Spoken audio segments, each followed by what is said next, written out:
Avon feed reference वो reference था जिसकी बेस पे इनको करप्ट स्लगिश जी जी। माफिया जैसे अल्काबात से नवाजा गया। और लेटर ऑन हमने ये सारी चीजें देखी कि एवन फीड रेफरेंस में कहाँ गए वो कतरियात। वो जो साइफर था उसको आप जो है वो बनी गाला ले गए, एक जलसे के अंदर डिस्कस किया, आपकी जी हाँ। प्राइवेट मीटिंग्स के अंदर डिस्कस किया। जो भी ऑफिशियल डॉक्यूमेंट है बतौर आप प्राइम मिनिस्टर, जो कि आपके हल्फ के अंदर चीजें आती हैं कि आप उसे अपने तक महदूद रखेंगे या अपनी कबीना तक या ऑफिशियली उसको यूज करेंगे। You can not discuss and disclose that specific document before any kind of session. वो जलसा हो सकता है, वो कोई सियासी मीटिंग हो सकती है, इकॉनमी मीटिंग हो सकती है। ये सारा का सारा सिस्टम डिजाइन किया गया था to acquit and convict those person who are supposed to be the terrorist system. तो मैं ये समझता हूँ इस सिस्टम के अंदर जो दहशतगर्द थे उनका ट्रायल करने के लिए और एक्सपीडिशली चीज़ों को डिसाइड करने के लिए कहा गया था। ये जो ऑर्डिनरी सिटीजन है, अगर कोई शख्स भी रियासत के खिलाफ पत्थर उठाता है, आवाज उठाता है, हथियार उठाता है, ब्लाक को जलाता है, शोधा की यादगारों को मसमार करता है, उन लोगों को भी निशाने इबरत बनाया जा सकता है। हमारे साथ मौजूद हैं बैरिस्टर वकास तबरेज़ खान साहब। बैरिस्टर साहब बहुत शुक्रिया आपके वक्त का। सबसे पहले तो ये बताइएगा कि साइफर केस में पीटीआई के बानी पर फर्द जुर्म आयद की गई है, उनके खिलाफ ये केस कितना खतरनाक साबित हो सकता है? देखिए जी, एक बड़ा डेंजरस केस है जो बानी तरीके इंसाफ है उनके खिलाफ ये फ्रेम किया गया था, क्योंकि इसके अंदर सीक्रेट ऑफिशियल एक्ट जो था उसकी प्रोविजंस को भी वो कंसर्ट किया गया था एट द सेम टाइम, जो कि साइफर के हवाले से प्रोविजन का इतलाक किया गया। फिर उसके बाद इस्लामाबाद हाई कोर्ट ने आर्डर कि वो तमाम की तमाम प्रोसीडिंग्स जो कि जेल के अंदर की गई थी वो उसको वक्ती तौर पे जो है उस पर स्टेटस को ग्रांट कर दिया, उसको रोक दिया। बट फिर उसके बाद दोबारा से ये जो प्रोसीडिंग जो है वो कंटिन्यू कर ली गई हैं। मुझे बतौर स्टूडेंट ऑफ लॉ ये चीज़ें नज़र आती है कि हमारे मुल्क का ये वतीरा रहा है, याद है पॉलिटिकल सिनारियो के अंदर या पॉलिटिकल स्ट्रक्चर के अंदर, कि जो भी पॉलिटिकल पार्टी जिसके भी हेड के खिलाफ जो हालात जो है वो फेवरेबल होते हैं पॉलिटिकली, तो अदालतों से डिसीजन भी उसके लिए फेवरेबल आता है। जिस तरह let's say for the sake of argument Nawaz Sharif साहब के लिए 2017 के अंदर हालात जो है वो फेवरेबल नहीं थे। Supreme court of Pakistan Panama के अंदर 499 लोगों के नाम आए, लेकिन एक शख्स को जो है पनामा में डाला, हकामा में निकाला, 3 रेफरेंसेस बने। उस वक्त यही चेयरमैन तरीके इंसाफ थे जिनको सादिक और अमीन का टाइटल दे दिया गया। और उस वक्त चूंकि हम अपने आईने पाकिस्तान के अंदर देखें या हमारा जो ऑर्डिनरी कानून है, किसी के अंदर भी इस तरह के टाइटल्स मौजूद नहीं है, लेकिन पॉलिटिकली चीजें जो थी उनके हक में आ रही थी और अदालतों के फैसले भी उनके हक में थे। अभी जो मौजूदा सिनारियो है 200 के करीब मुकदमात हैं। Cipher is the most important pivotal case के जिसके अंदर जो है इनकी कन्विक्शन नजर आ रही। क्यों?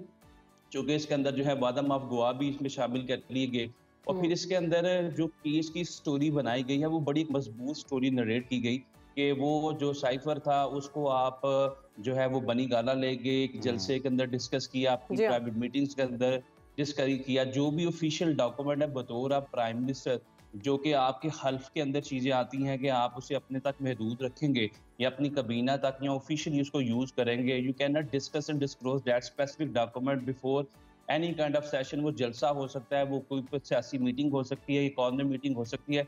तो इस पे आगे में देखा जाएगा लेकिन हमारे मुल्क के अंदर ये सारी चीजें चलती रहती हैं। बिल्कुल, ये सब चलता रहता है। बैरिस्टर साहब, नवाज शरीफ के हवाले से बताइएगा। नवाज के प्रेफरेंसेस से तो बरी हो गए हैं, मगर ताहयात नहली के मामले पर अभी तक सवालात वहीं पर बरकरार है और अपनी जगह पर हैं कि इलेक्शन लड़ सकेंगे या नहीं। क्या नवाज शरीफ इलेक्शन के लिए अहल हो गए? देखिए, मेरे ख्याल में तो वो अहल हो चुके हैं, क्योंकि हमारा जो 62(1)(f था उसके अंदर जो है नाहली का तयन नहीं किया गया था। सुप्रीम कोर्ट ऑफ पाकिस्तान ने उस वक्त जो नाहली कहा गया कि ये लाइफ टाइम बैन है और लाइफ टाइम डिस्क्वालीफाई हो चुके हैं। हालांकि 62(1)(f) के अंदर नाहली का तयन ही नहीं था कि अगर एक शख्स जो है वो सादिक और अमीन नहीं रहता, he is no more righteous sagacious and सादिक और अमीन, तो वो उसके लिए क्या सजा है और नाहली कहाँ तक वो सस्टेन करेगी।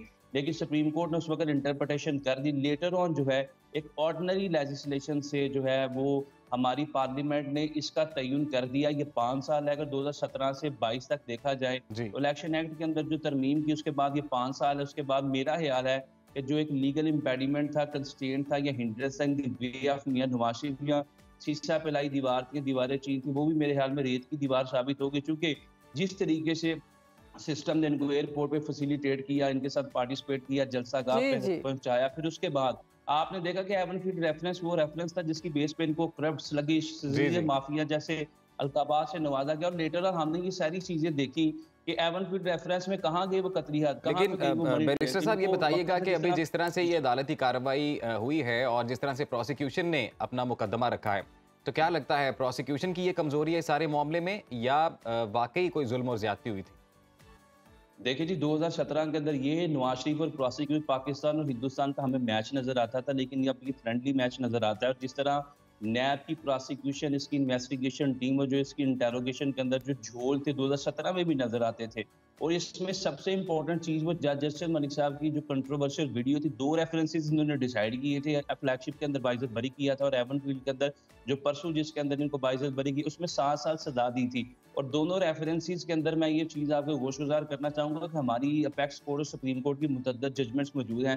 That prosecution has to prove his case beyond the shadow of doubts then and suspect. उस केस के अंदर वो जो मुतनाज़ा वीडियो थी जिसमें जज साहब इस चीज़ का कन्फेशन कर रहे थे कि मेरी मजबूरियाँ थी जिसकी वजह से 7 साल सजा दी। तो आल दो ये सारी की सारी चीज़ें कहीं ना कहीं एक्यूज पर्सन तो ये तो फिर अदलिया पर सवालात उठते हैं ना सरान, कि जब भी किसी को इस तरह से रिहा किया जाता है और पहले वाले यही वजह शायद कि 2 रोज पहले जो रिपोर्ट आई थी जिसमें हमारे पाकिस्तान के 3 करप्ट तरीन अदारों के बारे में इंडिकेशन या इंडिकेटर्स दिए गए, अनफॉर्चुनेटली उसके अंदर अदलिया भी शामिल हो चुकी है। ये वो अदारा है जिसे एक ऑर्डिनरी शख्स से लेकर खास शख्स, जो तमाम लोग जो है अपने अमकीक भरी निगाहों से अदालतों का दरवाजा खटखटाते भी और देखते भी हैं कि बैरिस्टर साहब एक और ये जो ताहयात नाअहली वाला मामला है, इससे मुतल्लिक चीफ जस्टिस के बड़े अहम रिमार्क सामने आए, बड़े दिलचस्प भी हैं वो, और उनकी जानिब से कहा गया कि ऐसा नहीं हो सकता कि इस मामले को, मैं उसका मफहूम बता रहा हूँ, एग्जैक्ट अल्फाज ऑब्वियसली कुछ और थे, वो ये कह रहे थे कि जी इस मामले पर जो हेयरिंग होगी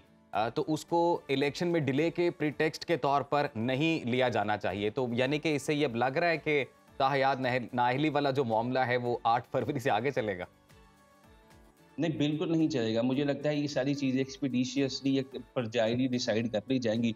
जिस तरीके से पहले सिस्टम ने इनको एक पॉलिटिकल और एक लीगल कुशन दिया और इस कुशन ने जो है मियां नवाज शरीफ साहब की जो पोजीशन थी सियासी तौर पे उसको इस्तेकाम बख्शा। तो मुझे बतौर स्टूडेंट ऑफ लॉ, बतौर स्टूडेंट ऑफ पॉलिटिक्स ये चीज़ें नज़र आती हैं कि एक्सपीडिशियसली, फास्टली, फ्रोशियसली, फ्यूरियसली ये सारी चीज़ें ओवरनाइट्स में डिसाइड कर ली जाएंगी। एक चीज़ है, एक चीज़ पे इंटरप्रिटेशन चाहिए कि 62 के अंदर सुप्रीम कोर्ट ने जो तयन कर दिया कि तो फिर मुखालिफिन की बातें सही हो रही है ना बैरिस्टर साहब, कि सारे राह हमवार की जा रही है। तो एक और सवाल है इस मामले में, सुप्रीम कोर्ट ने फौजी अदालतों को बहाल कर दिया है, क्या सियासी क़यादत के मुकदमात भी फौजी अदालतों में ही चलेंगे? देखिए, मेरे ख्याल में फौजी अदालतें जो डिज़ाइन की गई थी, स्पेशली 2015 के अंदर जब मिलिट्री कोर्ट्स का क़याम अमल में आया था, तो एपीएस के बाद में आया था। एपीएस के अंदर और उसके दीगर जितने भी वज़ीरिस्तान के अंदर ऑपरेशन थे, उसमें जितने भी दहशतगर्द थे, टेररिस्ट थे, उनके खिलाफ लोग एविडेंस रिकॉर्ड नहीं करवाते थे, टेस्टिमनी नहीं थी, विटनेसेस सामने नहीं आते थे। चूँकि विटनेसेस की प्रोटेक्शन नहीं थी, वो लोग जो है, जब आप अदम शुहाद की बुनियाद के ऊपर किसी भी शख्स को प्रोसिक्यूट करेंगे तो उसको एक्विटल की तरफ जाएगा, कन्विक्शन की तरफ केस नहीं जाएगा। तो लिहाजा ये सारा का सारा सिस्टम डिज़ाइन किया गया था to acquit and convict those person who are supposed to be the terrorist system.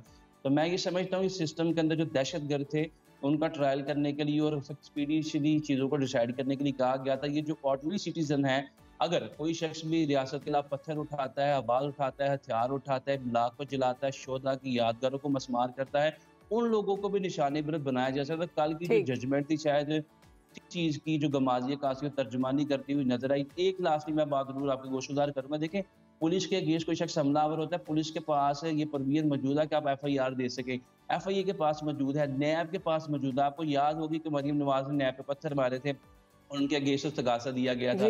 मैं ये समझता हूँ कि हमारी मिलिट्री जो है उनके अगेंस्ट उनके पास भी 2D1 के अंदर ये इख्तियार मौजूद था कि कोई भी सिविलियन जो है। बैरिस्टर साहब जाते जाते एक मुख्तसर सा और जल्दी से अगर आप इस हवाले से भी अपनी राय दे दें कि लाहौर हाई कोर्ट का भी एक अहम फैसला आया है आरओ से मुतल्लिक इंतखाबात को लेकर, उस फैसले को कैसे देखते हैं? देखिए जी, मैं ये समझता हूँ कि आप पाकिस्तान की गुज़िश्ता 50 साल की पॉलिटिकल जुडिशल हिस्ट्री को उठा के देखें, आरओ हो या हमारे जितने भी इलेक्शन ऑफिशियल्स हों, जिस तरीके से ये मैनिपुलेट करते हैं इलेक्शन, और हम बस आइन का आर्टिकल 218 को महज निसाबी किताबी रटी रटाई, यानी कि एग्जीक्यूटिव्स के पास नहीं होना चाहिए इख्तियार आरओज वाला, सही फैसला ये? बिल्कुल इसी तरह मेरे ख्याल में ये फ्रीली फेयरली जस्टली इम्पार्शियल इंतखाबात तब हो सकते हैं जब हमने तो हमेशा यही देखा, कभी 35 पंचर की बात आ जाती है, कभी सिलेक्टिव की बात आ जाती है। मेरे ख्याल में फ्रीली फेयरली जस्टली इम्पार्शियल इंतखाबात तब तक नहीं हो सकते जब तक आप बिल्कुल दुरुस्त फरमाया, फ्री एंड फेयर इम्पार्शियल इंतखाबात होने चाहिए। बैरिस्टर वकास अब्रेज खान साहब, बहुत शुक्रिया आपके वक्त का।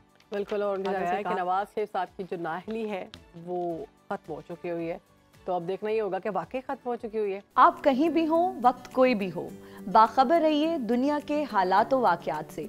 अभी सब्सक्राइब कीजिए सुनो न्यूज़ के YouTube चैनल को और क्लिक करें बेल आइकन को, ताकि आप हमेशा बाखबर रह सकें।